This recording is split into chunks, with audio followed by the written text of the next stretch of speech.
Hello everyone, आपका हमारे YouTube channel में स्वागत है। उम्मीद है आप अच्छे होंगे। तो आज हम हिंदी व्याकरण का बहुत ही खास टॉपिक लेकर आए हैं, क्रिया, जिसके बारे में आज हम आप लोगों को बताएंगे। तो चलिए देखिए क्रिया क्या होती है।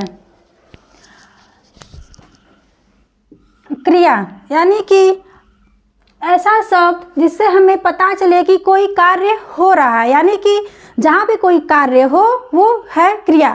आइए देखिए इसकी परिभाषा। जिस शब्द अथवा शब्द समूह से किसी कार्य के होने या किए जाने का बोध हो, क्रिया कहलाता है। यानी कि जिससे क्रिया या कार्य होने का बोध हो वो है क्रिया। जैसे एग्जाम्पल में देखिए, मोहन पढ़ता है। मोहन क्या कर रहा है? मोहन पढ़ रहा है, यानी कि मोहन कुछ न कुछ काम कर रहा है, पढ़ाई कर रहा है, यानी कि मोहन जो क्रिया जो पढ़ाई कर रही है वो है क्रिया। जैसे हम बोले राधा नाचती है, राधा नाचती है, यानी कि राधा नाच रही है, यानी राधा कार्य कर रही है, तो वो है क्रिया। ठीक, अब क्रिया का है शाब्दिक अर्थ, यानी कि क्रिया का शाब्दिक अर्थ क्या होता है? क्रिया का शाब्दिक अर्थ है कार्य करना, कार्य करना। अब यहाँ पे दो बिंदु है। पहला है व्याकरण में कोई भी वाक्य बिना क्रिया के पूरा नहीं होता, यानी कि व्याकरण में कोई भी वाक्य हो बिना क्रिया के वो पूर्ण होगा ही नहीं। जब उसमें क्रिया नहीं रहेगी तो वो अधूरा रहेगा, यानी कि वाक्य को पूरा करने वाला क्रिया ही होता है। अब दूसरा है कि क्रिया के मूल रूप को धातु कहते हैं, यानी कि क्रिया के मूल रूप को धातु कहते हैं, यानी कि मूल शब्द क्रिया जिससे बनी होती है वो है धातु। संस्कृत में क्रिया को हम धातु कहते हैं और धातु से ही क्रिया का निर्माण होता है। जैसे धातु है पठ, लिख, हंस, रो। अब इन्हें हम हिंदी में क्रिया कैसे बनाएंगे तो आइए देखिए। हिंदी में हम प्रत्यय ना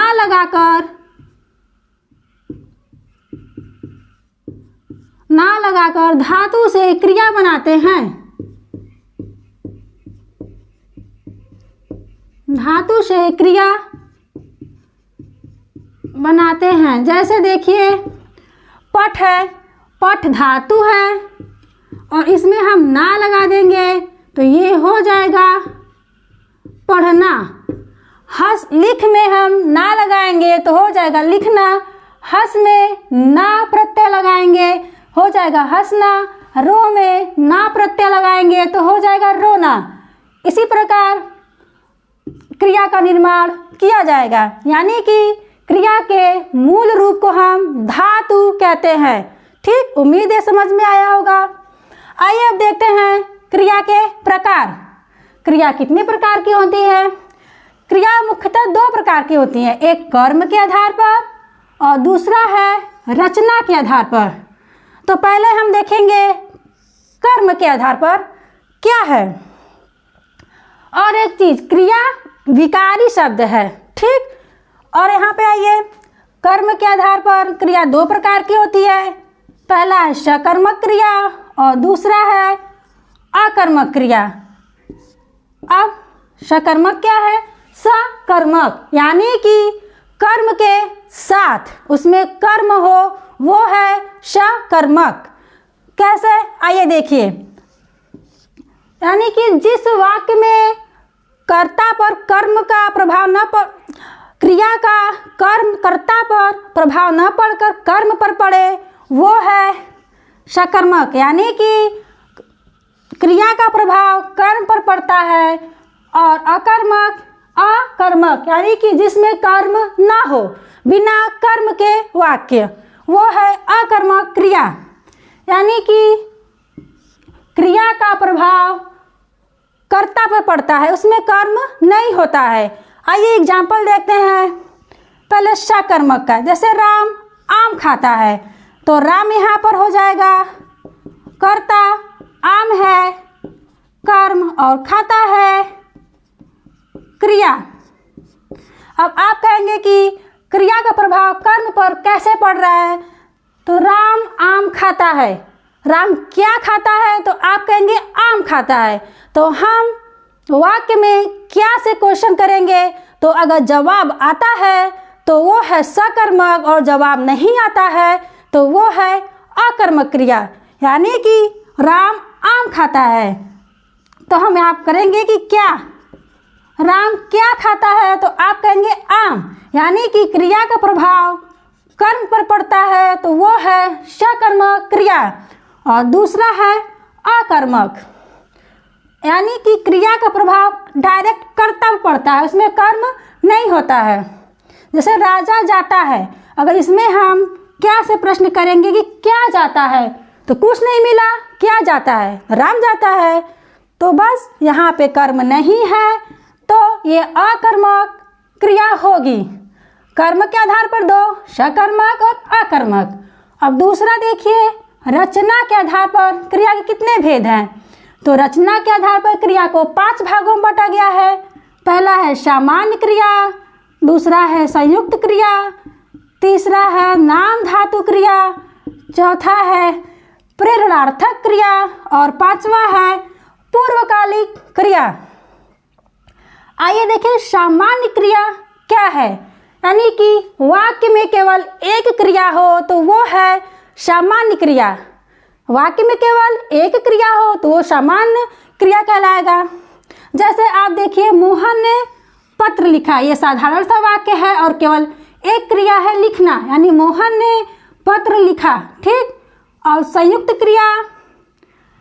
क्रिया वो है जिसमें 2 या 2 से अधिक क्रिया हो, उसे हम संयुक्त क्रिया कहते हैं। जिस वाक्य में 2 या 2 से अधिक क्रिया हो वो है संयुक्त क्रिया।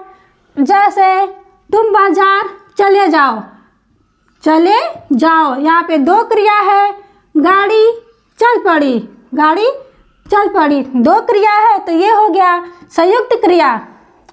अब तीसरा है नाम धातु क्रिया, यानी कि संज्ञा सर्वनाम विशेषण में प्रत्यय लगाकर बने क्रिया को हम नाम धातु क्रिया कहते हैं। नाम धातु क्रिया संज्ञा सर्वनाम विशेषण में प्रत्यय लगाकर जो क्रिया बनती है वो है नाम धातु क्रिया। जैसे बात से बतियाना, ये हो गया नाम धातु क्रिया। लाठी से लठियाना, नाम धातु क्रिया। लात से लतियाना, हंस से हंसवाना, ये सब नाम धातु क्रिया है। चौथा है प्रेरणार्थक क्रिया, यानी कि जिस वाक्य में कर्ता अपने कार्य न करके किसी अन्य को करने के लिए प्रेरित करे, वो है प्रेरणार्थक क्रिया या प्रेरित क्रिया। अब कर्ता खुद न करके किसी और से करवाता है, वो है प्रेरणार्थक क्रिया। जैसे लिखवाना पढ़वाना, मतलब जैसे कि शिक्षक ने छात्र से पुस्तक पढ़वाई, शिक्षक ने छात्र से, शिक्षक नहीं पढ़ा है, छात्र से पढ़वाया, यानी कि शिक्षक ने पढ़वाने का कार्य विद्यार्थी से करवाया है, यानी कि अपने न करके दूसरे से करवाना, ये है प्रेरणार्थक क्रिया। लिखवाना, जैसे मोहन ने राम से पत्र लिखवाया, मोहन खुद न लिखकर राम से लिखवाता है, तो वो है प्रेरणार्थक क्रिया। अब पांचवा है पूर्वकालिक क्रिया, यानी कि एक काम करने के तुरंत बाद दूसरा काम शुरू करना, वो है पूर्वकालिक क्रिया। यानी कि जिस वाक्य में एक क्रिया समाप्त करके तत्काल दूसरी क्रिया शुरू कर दी जाए, वो है पूर्वकालिक क्रिया। जैसे वह पढ़कर सो गया, यानी पढ़ने के बाद तुरंत वो सो गया, यानी कि पहले वो पढ़ा है, उसके तुरंत बाद सोने चला गया, तो वो है पूर्वकालिक क्रिया। और इसमें जो काम पहले होता है वही कहलाती है पूर्वकालिक क्रिया।